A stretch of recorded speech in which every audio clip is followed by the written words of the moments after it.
first thing I want to bring up, the most important thing, in my opinion, and this is kind of a lot of difference in opinions on this, air filters. Paper air filters, do not blow them out. And we've ran into this. This is more of something experience thing that we've seen servicing cars daily. As you see, we do minimum of 2 services a day. So we're looking at a lot of air boxes and a lot of air filters.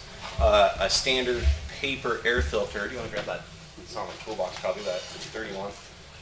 Most all of the newer machines, Can-Am X3s, Polaris Razor 1000s, are all coming with a paper air filter. Some of your older machines, your older Can-Am Mavericks, Commanders, XP900s, they had a flat air filter, which is a little bit different, but we're sticking mostly on the round style ones. This one we put some chalk on to try to demonstrate what I'm describing, and it wasn't a very good test. It didn't work. But what happens is, first thing, it made it dirty. So first thing is the paper element in here. You know, Donaldson, everyone strongly recommends not to blow them out with compressed air because it damages the paper element. You know, they're supposed to be however many microns of that fine dust that it's filtering to stop from getting in your engine. You hit it with compressed air and you're opening those pores, and it's less, it's going to filter less. It's going to stop less dirt. The biggest thing that I think that happens is if you take this air filter and you take an air nozzle, you know, there's a lot of different tricks out there, whether you use a shop vac, whether you use an air nozzle with a 1/4-inch tip on it instead of a high pressure tip. Bottom line is, because you're blowing air inside of this filter, that dust that's in the air, you're forcing back inside of that filter. So if I got an air nozzle in here and I'm blowing it out from the inside out, that dirt's circulating back in there. Now, I worked at the Can-Am dealer up in St. George, Utah about 5 years ago. There was a heavy equipment store up there that sold Donaldson filters. And the guy tried to explain this to me, and I looked at him like he's crazy. I blow my air filters out all the time. What are you talking about? There's no problem with that. As I've serviced these machines, I've learned he was right and I was wrong. When we pull an air filter off, and I tap it on the tire or something, and I don't get a cloud of dust out of it, but I know that the car's got a lot of miles on it, I look inside of the intake tube going to the motor. We have a whole file on our computer of pictures of dirty intake tubes. They have a coating of dust in there that you can take your finger and wipe that dust out. First thing I do is I ask the customer, what do you do for air filter maintenance? The customer says, oh, I clean it every ride. I'm like, well, here's what your intake looks like. This is what your motor's eating. It's all this dirt. We pull an air filter out that the customer hasn't touched, and I tap it on the ground, and I get this cloud of dust, this pile of dirt, but I know it hasn't been touched since it was installed. 9 times out of 10, the intake looks clean. No dust, the air filter did its job. So, bottom line, if your air filter's dirty, throw it in the trash. It's 40 bucks. You want to replace a motor on a Razor 1000, which we tend to do pretty often. I mean, sometimes as much as once a month. We just got done doing an Arctic motor last week. 90% of the motors we've seen fail have dirt ingestion. You pull the throttle bodies and there's dirt in there. It's $5,000 to replace one of these motors or rebuild them.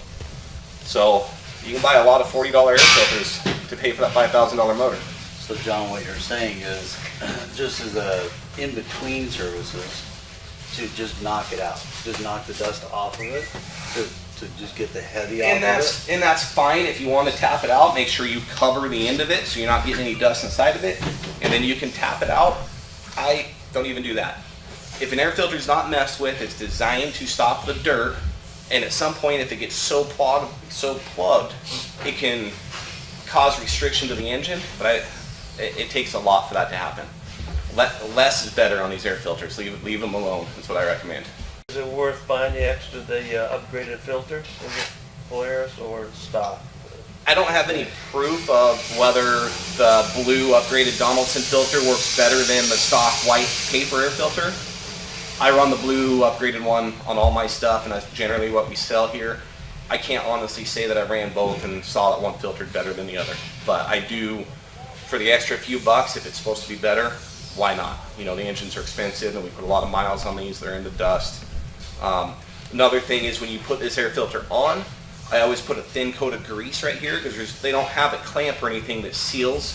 So a little bit of grease will help collect any potential leakage or dirt getting past that inlet. Here's some of those pictures. On a technical side, on Donaldson Air Filter's website, they have the imagery of under a microscope on the filter itself when it's new and clean, and then after it's been blown out, and what the blowing does to the fibers is it separates the filters out.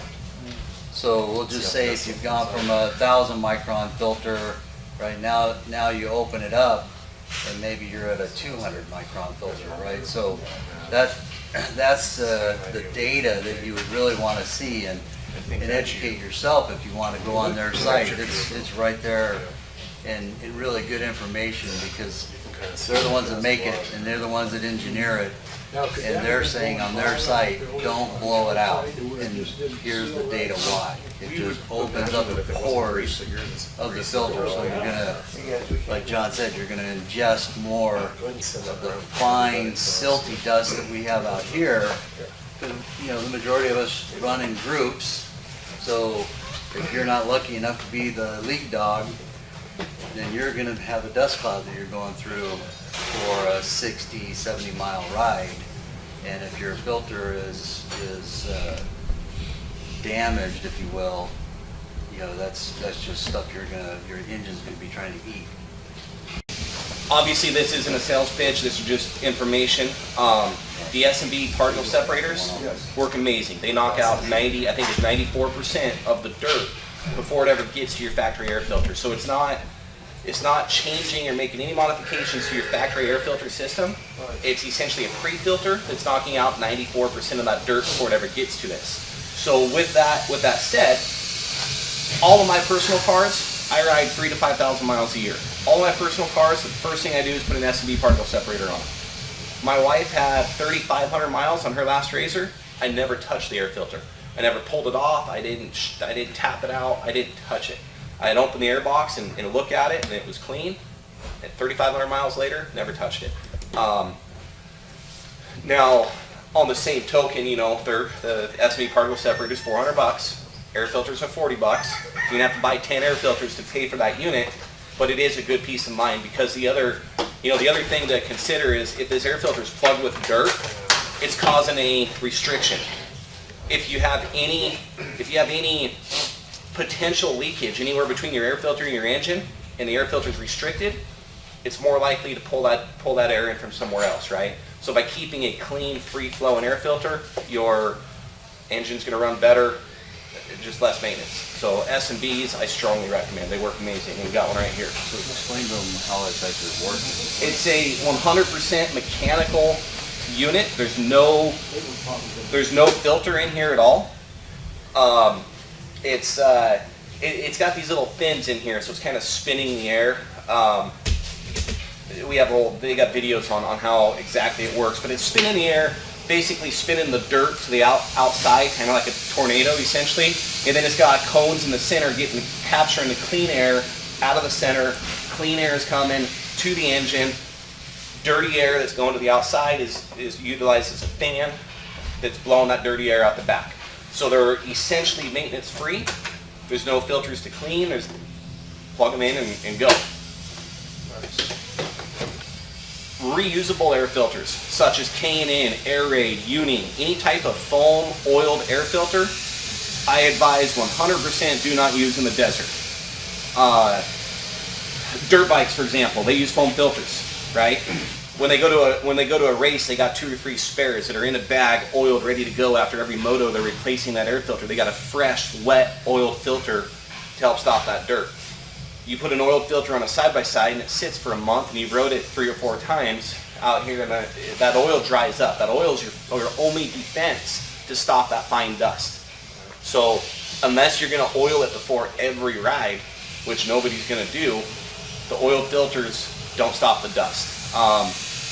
We've had multiple examples of UTVs coming in here with any type of oiled air filter and there's dust in the intake. They're not stopping all of it. They're not 100% effective. So I have personal experience with that because I used to race dirt track, circle track, and our engines were $10,000 to $12,000 motors running circle track, and we ran K&N filters.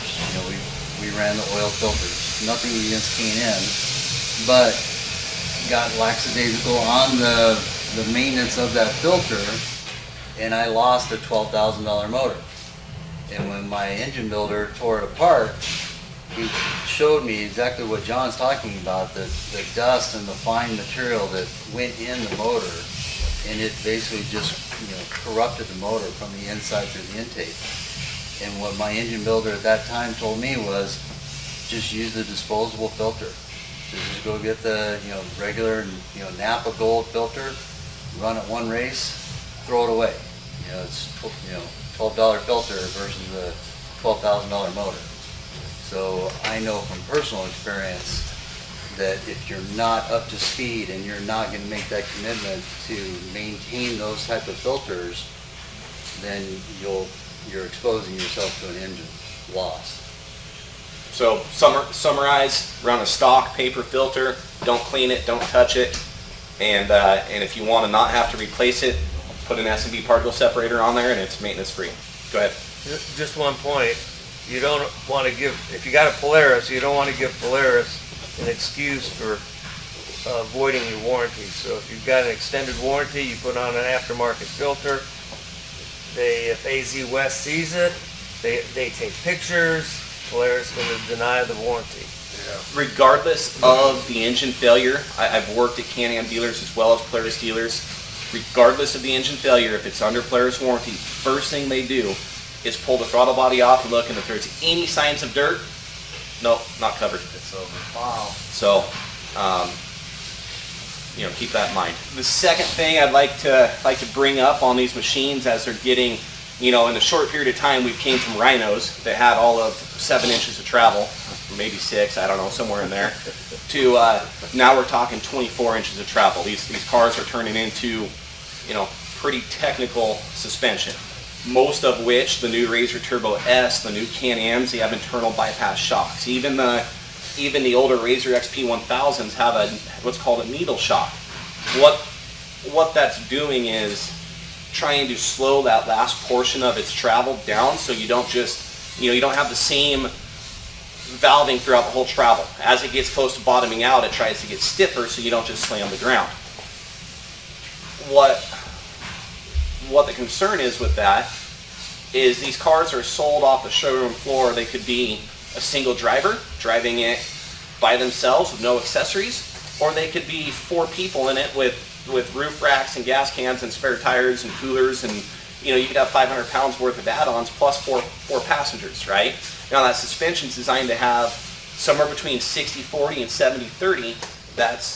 That's droop, meaning downward travel, versus compression of compression travel. As you add weight to these machines that are set up from the factory with the cheapest springs that the manufacturer can get, as you add weight to them, they sit lower. The second thing that's happening is there's a rollover standard that Can-Am and Polaris and all the UTVs are having to now pass. And I've seen them out there testing at a standard washout there where they put outriggers on them and they're on the pavement making corners. So in order to pass the rollover standard, they're having to set the cars lower. As that car is sitting lower, now you're say 50-50 of your suspension travel or even lower, you're past that bypass portion, you're past that smooth, comfortable portion of the shock, and now you're in that bottom out zone. So it's going to ride extremely stiff because you're too low in the travel. Biggest thing on the Can-Ams, and Fox even on their website, they have a recommended setting, right? So you buy Can-Am X3 and they come sitting at 12 inches of ground clearance when they're supposed to have 15 to 16 inches of ground clearance. And then Fox says, hey, you need to set the shocks up like this and get the ground clearance back out of it. I noticed the new Turbo S's. I own 2 of them, and we've had plenty of them in the shop. They're supposed to have 16.5 inches of ground clearance. It's an internal bypass shock with 20 inches of travel, and they're coming in at 12 inches. They're sitting too low, and you're beyond. So bypass shock is giving you that comfortable, cushy ride zone until it compresses far enough that it gets stiff so you don't bottom out.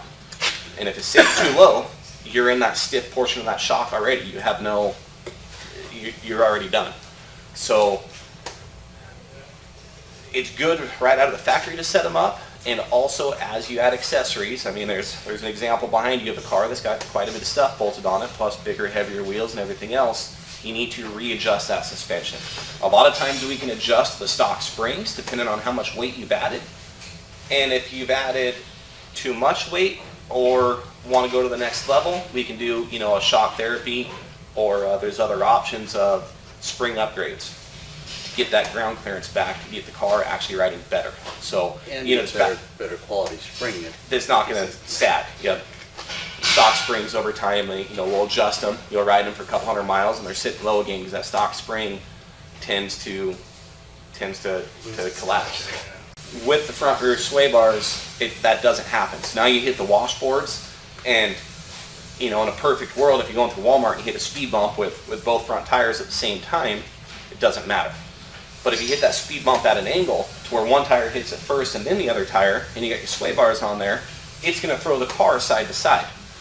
A good alternative to, you remove the sway bars completely, now it's too much body roll. A good alternative to that are the Walker Evans Walker Links. They allow that sway bar to flex as you go over bumps, but they're stiff enough that they prevent the body roll. You won't get excessive body roll in the corners, but the car will ride way better because those tires can work independently now. Is that for the front and rear? They do make them for the fronts on certain models. They're mostly for the rear. My personal, on all of my own cars, I remove the front sway bar. Just unhook it. And then end up running these on the rear. That's not everybody's preference, but it definitely is my preference to just unhook that front So sway is that bar. like a shock? It is a little miniature shock, yes. So the Walker Link has about 2 inches of travel in and out. Wow. So it's gonna let that one tire come up before it engages that stiffness of the sway bar. And that sway bar then, as you engage it, then it's gonna put pressure on the other side. And then when that tire hits it, now it's got extra load, and it's gonna be extra stiff coming over. So Rob will hand out the item, but it allows the independent rear suspension that these are designed with to work independently. So that as you come through the washboards, you will notice that the tires are on the ground more. And that's what your shocks and springs are designed for, is to keep the tire on the ground, because if they're hopping, you're gonna feel that in your kidney, right? So we had a customer who rides a lot, and he had his Walker Links on for quite a while, and he loved them, but he wasn't sure if it was the car, because we had done the suspension adjust and different things. So he actually took them off, put the stock solid links back on, and went for a ride and proved to himself what a difference. He came back in the following Monday saying he definitely wanted him back. Yeah. It was night and day. So they do work. I have them on my cars, and if you do the suspension adjust, get the car up at the right height, and put just the Walker Links on, especially in the riding that we do out here, you'll notice a huge improvement in going through the washboards.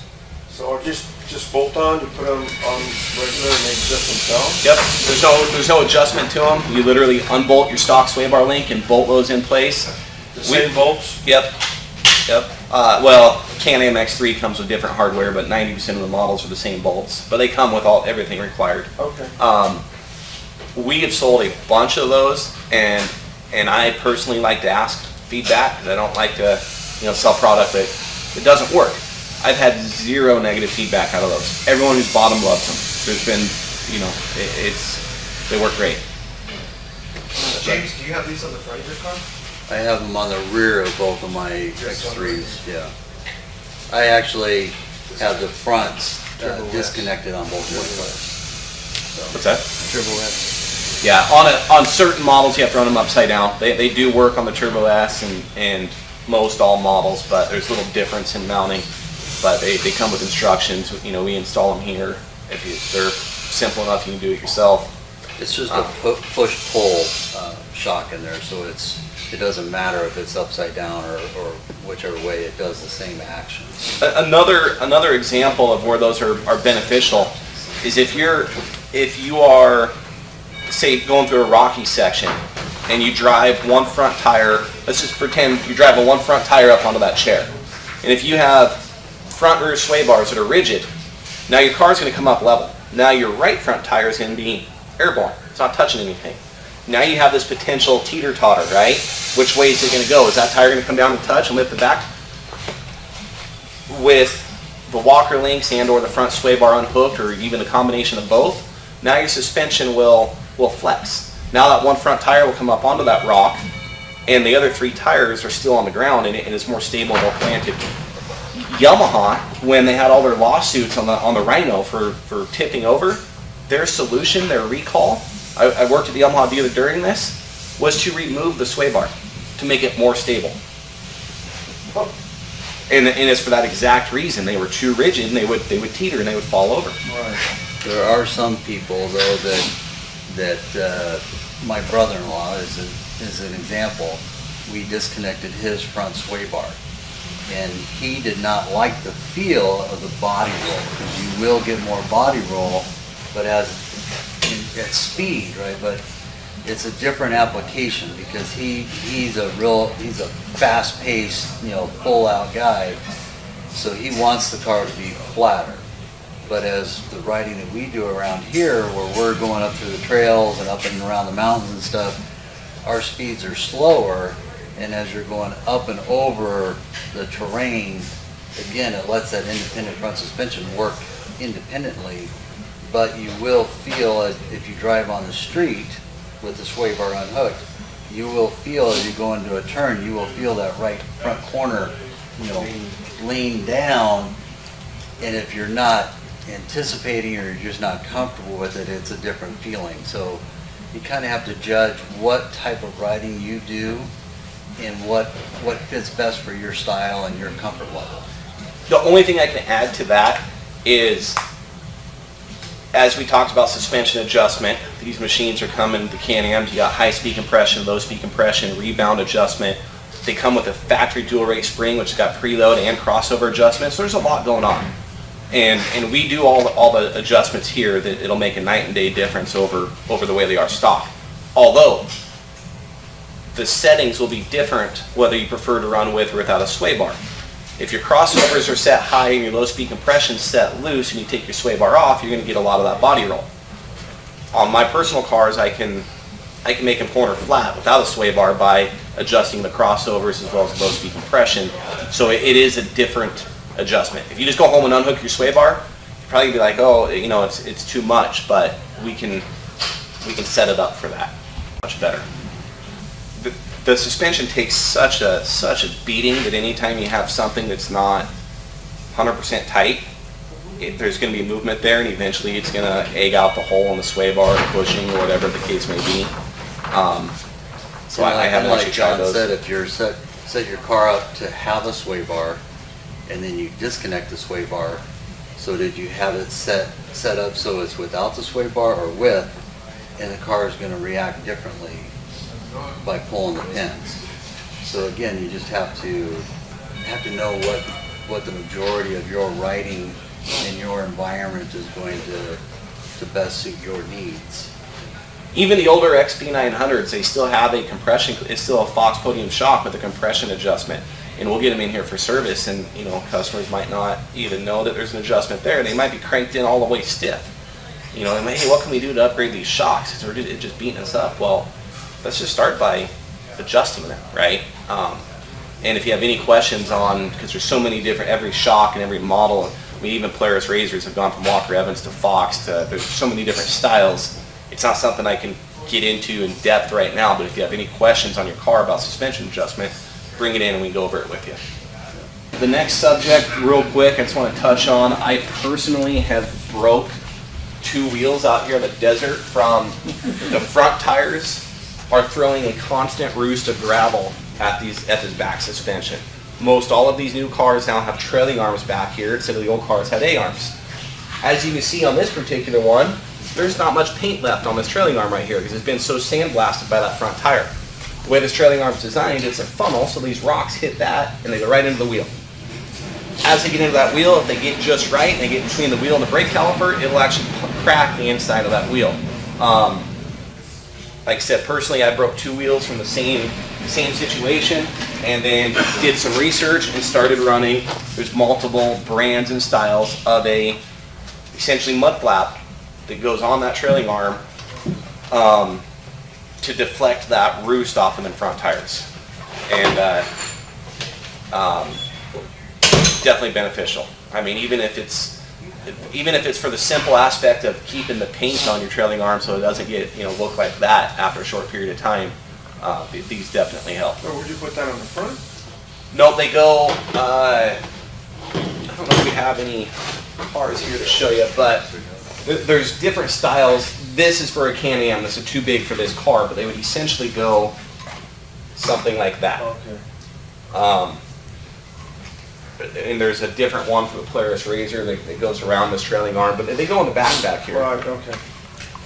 So especially when people, a lot of people are running aftermarket wheels, right? So you're gonna spend a lot of money on wheels and tires, but the wheels specifically, if you get all those rocks in there, we see it all the time where that inside surface of the wheel is just grooved like crazy, because it doesn't take long for a rock to just get hung up a little bit, and you're doing 40 miles an hour, and it's spinning in there until it gets wore down enough, and hopefully it spits itself out.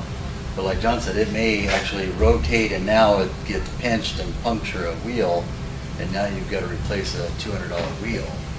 Okay. Talking about the wheel, on the Can-Ams, they have the mud scrapers. Mm-hmm. And it's, I guess, I bought mine at Harsports. They said recommend to take those off. You don't need them in the desert. It's for mud only. I don't necessarily agree with that. It's also for mud, and it's also for if you get, because the Can-Am X3, as I'm sure what you're talking about, very tight clearance between the wheel and the brake caliper. Right. So if that scraper wasn't there, and you got a quarter-size rock that gets past that scraper and goes up and gets between the wheel and the brake caliper, it's going to break the wheel or bend the caliper. So that scraper being on the bottom there is helping deflect any debris from getting up into the brakes. Yeah, but it's gouging the rim. It's gouging the rim because stuff's getting back there. This would stop that. This is going to deflect the debris from getting back there, period. The scraper itself isn't gouging the rim. It's the debris that's getting between the scraper and the rim. And again, you remove it, you're going to have the same amount of debris back there, but now instead of the scraper catching it, it's going to be the brake caliper catching it. The next thing we're going to talk about is storage. So as we're getting a little warmer, and towards the end of the nice part of our year, and as it gets hotter, and some people store their vehicles and don't show them love during the summertime. It's good to go out and exercise your car every once in a while in the summer, but if you're going to store it for a long period of time, even 2 months would be a long period of time. So we would highly recommend that you use fuel stabilizer. With the current fuels, the fuel will go bad quickly, and we've had a number of services come in with cars with runnability issues, and it's because the gas has gone bad. And we pull the gas out, put new gas in it, run it for a little bit, cycle it out, and the car is good again. So if you're gonna park your cars for a while, put a fuel stabilizer in it. We have the K100 here. It's a multi-fuel blend. The nice thing about this is it works for marine applications also. So if you get condensation or moisture in the fuel, it will actually take care of that. And their chemistry says we make water burn. Okay, so I've researched the technical data on this. Our one supplier, highly recommends it. I researched the data on it. It's a pretty good product. I would definitely recommend it for vehicles. What's that go for? Not very much. Oh, okay. That's good. How many gallons is it? So this bottle treats 16 gallons. So, and the other thing on that is, I did some additional research because online there was some discussion of draining your fuel and run your vehicle until it runs out of fuel and then park it and store it, right? That is absolutely the wrong thing to do because you're exposing everything to air. So you will never get all of the fuel out of the system. So even just a trace amount of fuel in there, now you've just exposed it to more air and it will go bad quicker, it will gel up quicker. Oh, for instance, the seals will dry out. Yeah, the seals will dry out, the rubber hoses, any of those type of items, right? And now your injectors, if they gum up and stick, now you gotta pull the injectors out, send them out, get them cleaned and surfaced. So run, a half a tank of fuel, 3/4 tank of fuel, put fuel stabilizer in it, because you will get some evaporation in the fuel while it's parked. I know this from my boat. When I park my boat for 3 months, I'll park it with a half tank of fuel, and it's got a pretty good size, half-inch vent hose to it. And over, 3 months, it will lose 4 or 5 gallons of fuel per tank. So it does go out. So you definitely want to have enough fuel in there depending on how long you're going to store it. On your turbo models, your higher, the new Turbo S's, they do require good octane, at least 91 octane minimum. I've heard it's common for when you let them sit, the octane actually goes away in the fuel. The octane is part of what evaporates out of the fuel. So if you're gonna, your first ride out after it's been stored, or you might want to ride it easy for that tank of fuel and burn it out of there before you. I would go straight to Glamis and put it under a heavy load with old fuel. So like on my boat, the reason why I run a half tank of fuel before I go out, I fill it up with like 91 or 93 if you can find it, and help, kind of stabilize that octane level too. The other thing we've seen here a lot more common recently than before is fuel pumps. And we have customers that will have 10,000 miles on their Razor on a factory fuel pump with no issues, but that guy's riding every weekend. We have customers that have 500 miles on their Razor, but it's a 2015, so it's been sitting a lot, and the fuel pump fails. We have 2 Razors out back right now waiting on fuel pumps. And the trend I've seen, I don't know the science behind it, I don't know what happens to the gas when it sits, why it causes it, but the trend I've seen is the Razors that sit are the ones that end up with fuel pump issues. The electronics in these cars are getting more and more sensitive, and as we put more and more accessories on them, there's a little bit of draws here and there, right? And keeping your battery up to speed will keep your engine computer happy, it'll keep all your electronics happy, and your battery life will last a lot longer. On both my Can-Ams, John actually installed external battery posts in the rear wheel well, because on the Can-Am X3 specifically, we all know that they buried that battery, right? They really didn't want us to get to it. So John came up with a solution and a kit to put 2 terminals inside the rear fender well, so that you can just clip on the battery tender to it. Super easy to get to. I store my 2 on a lift so they're top and bottom, so I can just clip the top one, clip the bottom one, they're good to go. And I had not done it, and the car has sat, when I had both of them in rotation and I just didn't use one for a while, the battery went dead. And it did not take as long as I thought it would. So there's just, the radios and accessories and everything else. So it's definitely something to keep in mind. The other advantage of the remote battery terminals on the Can-Am X3s is if you got to jump start your buddy, if you need jump started, they make it difficult to get to that battery. That was kind of silly. So, and on the same aspect, while we're talking about batteries, loose battery terminals is extremely common. I don't know why. I think Dave, when his car was brand new, had an issue with loose battery terminal, and it causes all kinds of weird things. Especially on the Can-Ams, first thing I notice if I drive one around, power steering will be glitching. because it's not getting proper voltage because the terminals are loose. Car started just fine, and I think that was one That's of the his first issues. thing that'll go. But keeping those battery terminals tight and clean is essential. And those battery terminals, obviously, for the razors and that are also just convenient. Even though the battery is more accessible on the razor, it's still having that external, terminal to just, for ease of, your own convenience is a good thing. Keep in mind, when you buy these machines new, they're not fully assembled, ready to go from the manufacturer.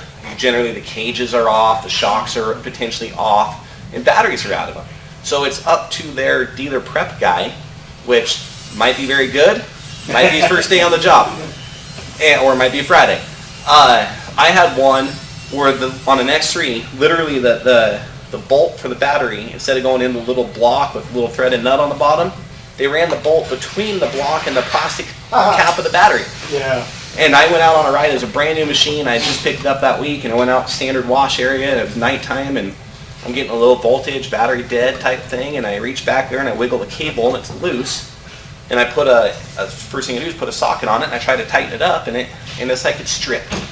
You gotta be kidding me! How am I? So I end up taking it apart, and you can see where the side of the plastic's gouged because whoever did the PDI on it just took a gun or whatever and ran it in. It wasn't even in the right hole. So. Just because you bought a new machine, it's still worth double checking everything. If you have a lot of accessories, and the cars that I've had the most problem with are the guys that want the big killer stereo with the subs in the back and all the speakers everywhere. I mean, that's nice, but I've had a lot of battery draw issues with those particular cars, even with a battery tender. So we can do a master disconnect, like a boat style master disconnect. That way, if you're going to store it, you can just shut everything off. Another example, a friend of ours, we went on a ride, first thing in the morning, we were out camping, car started fine, but as we went on the ride, he turned on his S&B, turned on his front light bar, turned on his rear chase light. Well, the battery didn't have enough time to get charged up. It was drawing way more than it was inputting, because overnight, or whatever, it just wasn't up fully charged yet. So we were halfway in a ride, and we all stopped. And then, the first, pee break, and he went to get back in it. Click, dead. And we had just run 20 miles. And he's like, "How's that possible?" And he thought it was a bad battery. We all thought it was a bad battery, right? Yeah, an odyssey. And then, right? And then we charged the battery up. Battery tested fine. And then thinking about it, it was just too much draw. Most of your Polaris, they have a delayed accessory power like your vehicle would have. So even though you shut your key off, you notice the tail lights and stuff will stay on for 10 seconds afterwards. Generally, these are wired to that accessory circuit, so that's why they have that power for that extra 10 seconds. Can-Ams don't have that, and when you wire them up on a Can-Am, they go off with the key. We can wire these up on a switch. Some people notice the noise. The only problem with putting them on a switch is if you forget to turn it on, it's not nearly as effective. I personally, the only time you hear it is maybe if it's sitting there idling or if the key's on, engine off, but once you're riding, I can't hear the thing run, so I don't put it on a switch, but it's something we can do. Keeping the clutches clean is essential. There's a lot of moving parts in those clutches, and that dirt is like sandpaper. So they're full of dust and dirt, and they're constantly moving, and it just wears the components out. So keeping them clean is essential. As far as how to do that, there's not a lot of options on the market. Biggest reason is that clutch will draw twice as much CFM as your engine. The clutch is rated at 400 CFM, whereas your engine's like 250. So S&B's problem was, and I've been talking to him since they came out with this, like, why don't you make one for the clutch? For the clutch, the unit would have to be twice the size. So now to make it for the engine and the clutch, now it's going to be 3 times this size, right? So that's why they've been having issues engineering a unit to work. And for the Polaris Razors, they got some prototypes out. It's a very big unit, and it's actually mounted in the driver wheel well area, kind of sideways. And it's literally double this size, and it's filtering the air right into the clutch, which is an awesome idea. Any type of filter, the last thing you want to do is restrict the air to your clutch. So, you know, there's guys that will, you know, put on a foam filter or something on the clutch intake, and that's actually restricting the airflow, and it's going to cause belt heat, and it's going to cause other damage. I actually learned that the hard way back in the old Rhino days, because they have a single vent behind the driver's seat that's wide open. And I was getting dust and dirt, and we were up in Alaska, and I was even getting snow in the clutch, so I put a foam uni filter on that vent and actually melted all the plastic sliders in the clutch because it restricted the airflow enough. Wow. So you don't want to do anything to restrict the airflow to the clutch, but you do want to keep it clean. So as of now, the only solution is pull the clutch cover and blow it out as often as you're willing to do it. So there's two types of belt failures, one of which is just belt heat, which would be an example of, say, running in Glamis or even running out here in the desert at wide open throttle and just pushing that belt to its limit. It's finally going to get hot enough, it's just going to explode. It's going to blow into a million little pieces, it's going to make a mess, there's going to be cord trapped around your clutches. We don't see a lot of that. We don't see a lot of those failures here in our desert riding, our club riding, that type of stuff, just because you're not pushing them to the limits. That's more of like a Glamis type belt failure. The most common belt failure we see is, and this is one of our kind of main tech talk subjects that we talk about almost every time, but it's very good to know. This clutch, this front clutch, is hooked to your engine, and it is spinning at engine speed 100% of the time. When you start your motor, this clutch is spinning. Now the belt is wrapped around there, and it's only going to, the belt is not going to spin. The belt's disengaged. The belt only spin when you apply throttle and the tires spin. Okay? So by saying that you can destroy a belt in 10 seconds, an example of that would be putting the car in high gear, going out here to your trailer and trying to drive up the ramps on your trailer. So the second you apply the throttle, this clutch will actually compress. It's got weights in here that fly out, centrifugal force. This clutch will compress, and it grabs that belt. It's driving off, like James mentioned, it's driving off the sides of this belt, not the teeth. These cogs are for cooling, not for, you know, they're not driving off of it. Grip. Yeah. So what's very common is belt's on here, engine's running, you apply throttle, this compresses against that belt, but you're not moving. So now this is grabbing the belt, but the belt's not turning because you're under a load, and you're not giving it enough throttle, and it sits there and it's like doing a burnout. It's burning against the sides of that belt. So this isn't a very good example. You can see, when we pass these around, the paint marks there, you can see where that one's got a small notch in it. If that belt was on a car and I pulled the car around, I would know that belt was bad, because when you drive at low speed, you'll feel it lunging. Because every time that belt goes around that clutch and it hits that little notch right there, even though it doesn't look like much, it kind of chatters. So if you get that low speed lunging, you've generally got a notch in your belt. Anytime you come to a stop and you're going to drive over an obstacle, put it in low range. Another example that I actually caught a customer doing, a friend of mine, is in your car, let's say you're stopped at a stop sign or a stoplight and you're on a slight hill, right? You might, instead of holding the brakes, you might give it just enough throttle to keep yourself from rolling back. Some people do that, right? If you did that on your side-by-side, you're going to notch that belt, because at that point this clutch is applying torque to the belt, but the belt's not turning. So it's spinning against it without it going anywhere. Personally, I usually run about 15 pounds in my tires. If I'm going to go rock crawling or sand duning or something like that, I can air them down, maybe 10 pounds. The more air you have in the tire, the more durable it is as far as pinch flats. A lot of times what will happen is you'll catch a rock on the side of the tire, and it's essentially going to pinch it between the wheel, and it's going to pinch the sidewall. The more air you have in the tire, the less traction you're going to have, and the rougher it's going to ride. Right? So it's a fine line of, now, some of the guys that race like best in the desert, they're running 25 pounds of air in their tire. Not necessarily as concerned about the plush ride, they're wanting to not have flats.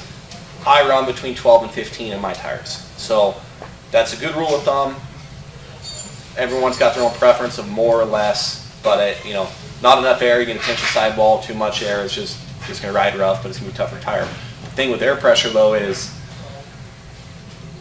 apparently I drive over a lot of cactus because I've never had a tire that will hold air 100%, right? Before every ride, I check my air pressure. That's my pre-ride checklist, is check my oil and check my tire pressure. I get a lot of customers, I get a lot of friends who, they don't, shoot, I put 15 pounds in them at the beginning of the season. Why would I don't check the air in my car every ride? Well, it was actually my dad I had this conversation with on one of the last rides, and I'm like, I've never had a tire that holds air 100%. They always slowly leak. Especially beadlocks. And next thing you know, so he's got bead locks, and he's like, I don't even do that. I'm like, okay, well, you go out here, and if you got 8 pounds of air in your tire, you're not gonna necessarily notice it by looking, because 8 pounds of air is still enough to hold it up, and it's not squatty. But you catch a rock wrong with 8 pounds of air, and you're gonna cut that sidewall. So I tell him check his air every ride. Well, he went and checked his air and had to call me and tell me I was wrong, because they all still have 15 pounds of air in them and they never leak. I'm like, okay, well, that's great. We got a good set of tires. Thank you for viewing our Tech Talk. We do our Tech Talks on a monthly basis, typically the third week of every month. We'd love for people to come down, be able to be part of the presentation and ask questions. We're always available. As our sign above our door says, advice is always free. So we're here to help and support. If there's anything that we can do to help your vehicle and answer any questions for you, we'd love to be a part of it. And we're here to be a service to the side-by-side community.